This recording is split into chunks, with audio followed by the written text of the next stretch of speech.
आप देख रहे हैं मिशन न्यूज़ पाकिस्तान की आवाज़। व्यूवर्स, रिजवान रशीद जो है फिर आपकी खिदमत में हाजिर है। वादा किया था कि हक और सच आपको दिखाएंगे। गुज़िश्ता दिनों जो है एक छोटा सा बच्चा तकरीबन 1.5 साल उसकी उम्र है, नाथा खान के पास से जो है वो बच्चा गायब हो जाता है, गुम हो जाता है। फैमिली उनकी जो है गुमशुदगी की जो है एप्लीकेशन लगाती है थाना शाह फैसल में। पुलिस की जो है क्विक एक्शन के लिए या क्विक रिस्पांस के लें कि फर्दर बच्चा रिकवर हो जाता है। शाम 6 बजे जो है दरख्वास्त दी जाती है और रात को 4 बजे जो है पुलिस अपनी इफर्ट से, अपनी एबिलिटी से, अपनी इंटेलिजेंस बेस पे जो है जो बच्चा है उसको रिकवर करती है। बच्चे को बेसिकली एक प्री प्लान तरीके के तहत उठाया गया। क्या वजूहत थी, इसमें जो एक वाकया है और एक पूरा जो एक स्टोरी सामने आई है। मैंने ये नहीं बोला मैं पैसे दूंगी। नहीं, आप दूंगी नहीं, आपने एक मिनट, आपने ये इनसे पैसे लिए थे 20,000 रुपये। मैंने इनसे पैसे वो नहीं लिए थे, ठीक है। इन्होंने ये कहा था कि अगर आप मुझे बच्चा कहीं से यानी कि डिलीवरी केस का हो या कोई गरीब ऐसे खातून आ जाती हैं तो ये यानी कि अक्सर गरीब लोग हैं कचरे में फेंक देते हैं कुछ भी, तो उनको बोलो कचरे पे नहीं फेंको, मुझे यानी कि जो ना दे दो, ठीक है। बास दुनिया ऐसी होती है। लेकिन मैंने इनसे ये कहा कि चलो मैं मालूमात करूंगी। इनकी वजह से मैंने भी जगह जगह यानी कि जो ना मैंने बात की है कि कोई बच्चा ऐसा गरीब हो तो इस तरीके से। इतना बड़ा इदारा है, एदी सेंटर है, साइम बर्नी ट्रस्ट है, आप वहाँ। ये कह रही है मैं वहाँ गई थी, सब जगह गई थी, लेकिन वहाँ से जो ना कुछ भी नहीं हुआ। नहीं, ये तो मैं वही कह रही हूँ कि ये बुरा, मेरे कभी ज़िंदगी में मैंने ऐसा काम नहीं किया। W22 के स्टाफ पे मैं रहती हूँ, वहाँ मेरे बच्चों को सब दुनिया जानती है। मैंने नहीं काम किया लिए, लेकिन ये बुराई मेरे मत्थे पड़ी थी। मुझे बाखुदा अगर इल्म होता कि ये बच्चा अगवा किया हुआ, इसने चोरी करके लाया, इसके जानने वाला है, तो मैं इसमें हाथ ही नहीं डालती। इसने ये बोला है, मुझे अपना नाम मूसा बताया, और वो एक साइमा नाम की औरत है, उसके यानी कि मैं नीचे आती जाती थी तो दुआ सलाम हो गई थी उसकी मेरी। हमारे किराएदार के यहाँ नीचे किराएदार वो भी है, मैं भी ऊपर थी, उसके यहाँ आती जाती थी। तो फिर मैंने उनसे भी जिक्र किया, नीचे वाली से भी किया, उनसे भी किया। तो अच्छा, ये मूसा खतीब उर्फ मूसा आपको कहाँ मिला और आपने कैसे इनसे बात की, किस तरह की डील थी आपकी, क्या मामला थे, मतलब बातचीत कैसे बनी कि हमें बच्चा चाहिए। आपने बकौल आपके कि बच्चा, आपने बोला कहीं से भी ला दो, कहीं पे जो है नया पैदा होता है बच्चा फेंक देते हैं लोग, तो वहाँ से भी मिल जाए। आपसे बात हुई होगी तो आपको खतीब उसने मूसा ने क्या बता के बच्चा दिया, आपके हवाले की। फोन किया नीचे, वो इसकी वो जो साइमा नाम लेडीज है, तो उनसे यानी कि जो ना नंबर लिया, बात की। तो इसने फिर मुझे फ़ोन किया कि आंटी मेरे पास एक बच्चा है और गरीब है, ठीक है, उसका यानी कि जो ना माँ नहीं है और यानी कि बाप है, तो मैं, आप अगर कहो तो मैं वो बच्चा लेके आता हूँ, ठीक है। ये जब आई मेरे घर पे जो है ना, तो इन्होंने देखा, फिर उन्होंने 20,000 मेरे हाथ पे रखा, जिसमें से मैंने, जब उसने ये बात बोली कि मैं स्टाम्प पेपर सुबह करवाऊंगा, तो कहने लगा मेरे पास इस टाइम खर्चे के लिए भी पैसे नहीं। उसने कहा, तो मैंने बोला बेटा आप ये 13,000 रुपये रखो, बाकी इंशाल्लाह जो है ना स्टाम्प पेपर जैसे आप बनाओगे कल लेकर आओगे, और इंशाल्लाह मैं 7,000 आपको यानी कि दे दूंगी उस टाइम। तो आप क्या करती है, आपकी क्या रिएक्शन होता, आपका बच्चा आपसे जो है छीन लिया जाए या ले जाए अगवा करके, उसको 20,000 में 10,000 में फरोख्त करें, आपकी क्या तासुरात होंगे? पहले मुझे अपने दिल से जो है वो बताएं, एक ममता के नाते, जो एक माँ होने के नाते। एक ममता के नाते मैं यही कहूंगी, जिस तरीके से मैंने अपने बच्चे पाल के जवान किया वो मुझे पता है, बिना शोर के बच्चे कैसे पाले जाते हैं। मैंने हर जगह, मैंने एंडस में भी काम किया, मैंने तोली कंपनी में भी काम किया, मैंने रजी फाइफे में भी काम किया, मैंने लोगों के घरों में भी झाड़ू पोछा किया है। लेकिन ये मेरी बदकिस्मती ये कि मेरे साथ ये क्या हो गया, ये पहला चांस मेरे साथ ये हुआ है। कभी जिंदगी में मैंने ऐसा काम नहीं किया। साथ ही यहाँ पे शबाना मौजूद है, शबाना से जानने की कोशिश करेंगे कि इनको बच्चे की तलब थी, औलाद की तलब थी, 5 साल कबल इनकी शादी हुई, जो हमारे पास इंफॉर्मेशन है उस हिसाब से। क्या मामला थे इन्होंने, क्योंकि इन्होंने तो पैसे भी दिए बच्चे के लिए, और इनको जो है क्या बताया गया और बच्चा किस तरह इनके पास पहुँचाया गया और क्या बताया गया, हकाइक इन्हीं की ज़बानी जानने चाहेंगे। अस्सलाम वालेकुम। वालेकुम सलाम। क्या हुआ था बहन, किस तरह बच्चा आप तक आया और क्या बताया गया? मुझे तो ये बोला गया था ये बच्चे की माँ नहीं है, यतीम है ये बच्चा, तो आप ले लो। मुझे इसने घर पे बुलाया, मैं घर पे गई, बच्चा मैंने देखा तो बच्चा उसकी गोद में खेल रहा था, हंस रहा था। तो उसने मेरे को बोला कि इसकी माँ नहीं है, तो ये बच्चा आप रखो, सुबह मैं आऊँगा, सुबह स्टाम्प करके दे जाऊँगा। मैंने इसको मूसा किया, इसको मैंने पैसे दिए, मुझे नहीं पता इन्होंने कितने पैसे दिए। हमने ये नहीं बोला हमारे को चोरी का बच्चा दो, और हमें पता भी नहीं ये चोरी का बच्चा है। मैंने आपा के पास भी गई थी, सदर में, ईदी सेंटर में भी गई हूँ, 5 नंबर पे भी गई थी, मैंने हर जगह दरख्वास्त दी थी अपनी बच्चे के लिए।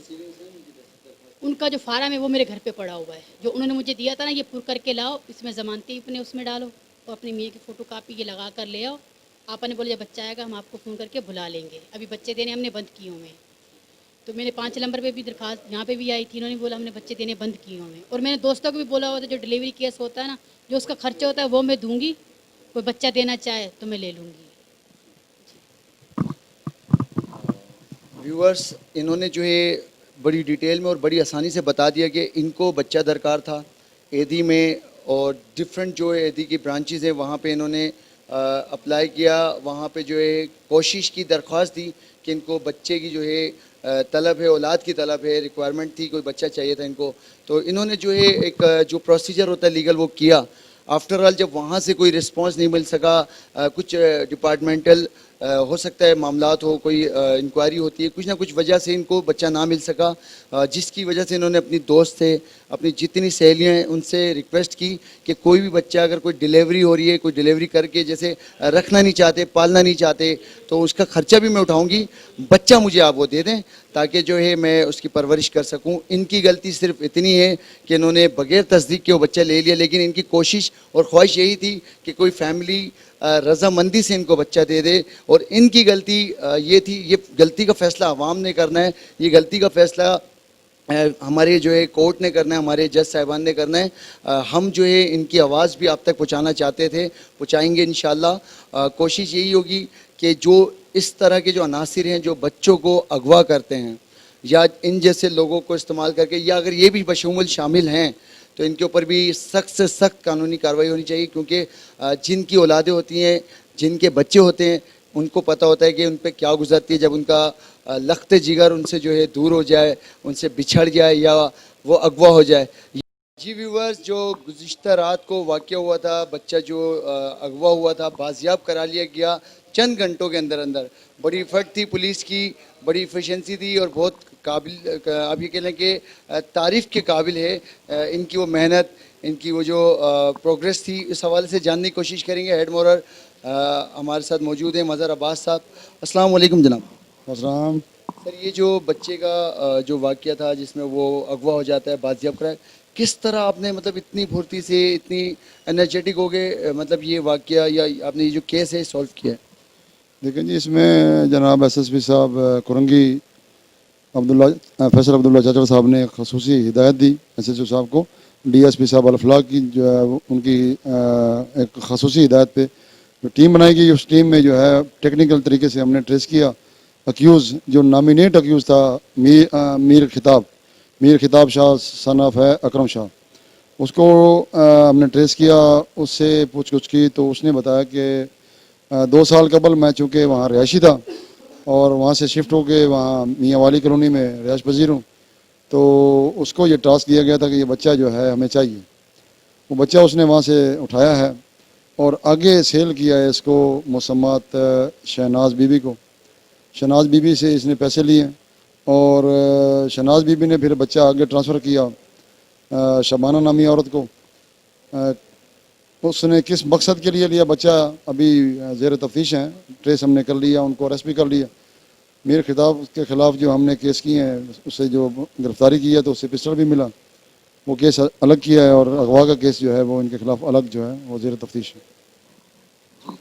जी व्यूवर्स, जो कि अक्यूज़ है अपना मीर खिताब साहब, उसने जो है बच्चा तो अगवा किया, साथ ही साथ उससे जो एक गैर कानूनी असला पिस्टल जो है 30 बोर पिस्टल बरामद हुआ उससे। ये तो आलम है।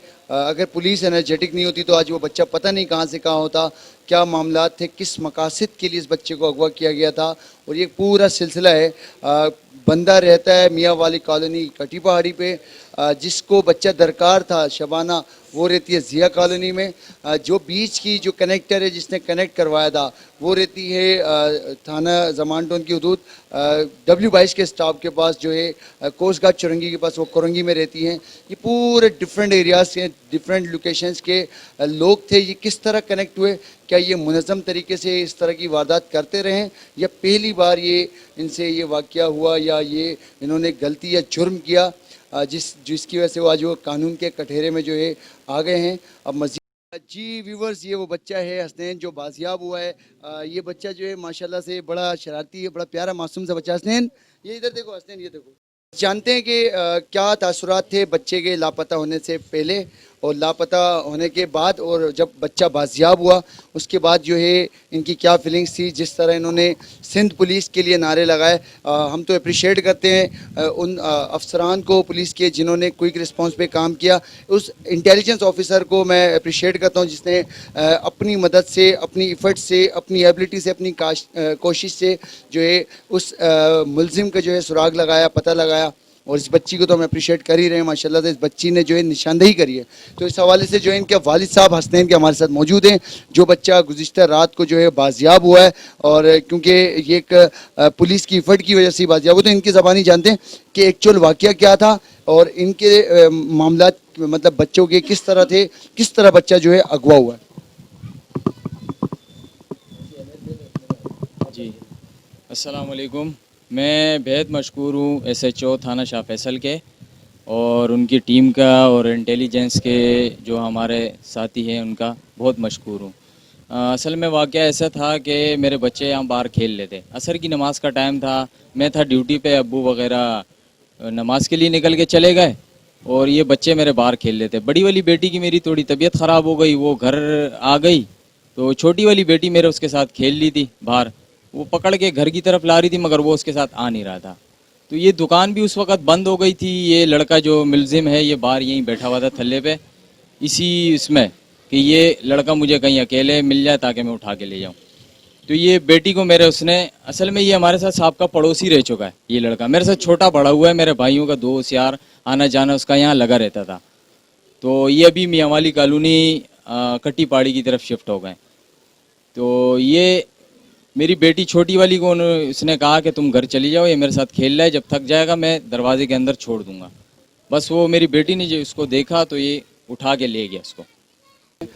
नारे लगा रहे थे आप सिंध पुलिस के लिए, SHO शाह फैसल के लिए, ये तासुरात थी आपकी या पुलिस को अप्रिशिएट कर रहे थे? मतलब क्या था आपके अंदर, वो इतनी एनर्जी क्यों थी, वजह क्या थी? ये असल में काम पुलिस का था ना, बहुत अच्छा काम किया उन्होंने। मैं सिंध पुलिस को अभी भी यही कहता हूँ, सिंध पुलिस जिंदाबाद, सिंध पुलिस जिंदाबाद और SHO थाना शाह फैसल और उनकी टीम जिंदाबाद। जी व्यूवर्स, सिंध पुलिस जिंदाबाद, SHO थाना शाह फैसल जिंदाबाद, उनकी टीम जिंदाबाद। ये जो है ये वो शख्स है जिसका बेटा बाजियाब हुआ है। पुलिस की जो है लाखों बुराइयां आप दिखाते हो, शेयर करते हो, क्या उनकी ये चंद अच्छाइयाँ या अच्छे काम या क्विक रिस्पॉन्स जो इफ़र्ट्स हैं वो आपने शेयर नहीं करनी, ये भी ज़रूर शेयर करें ताकि जो है लोगों को पता चले कि पुलिस में सिर्फ काली बेड़े ही नहीं, अच्छे अफसरान भी हैं, मेहनती हैं, ईमानदारी से काम करने वाले पुलिस अफसरान भी हैं। जब तक के लिए अपने मेज़बान रिजवान रशीद को इजाज़त दीजिएगा। कैमरामैन रवि बलोच के साथ रिजवान रशीद, कराची।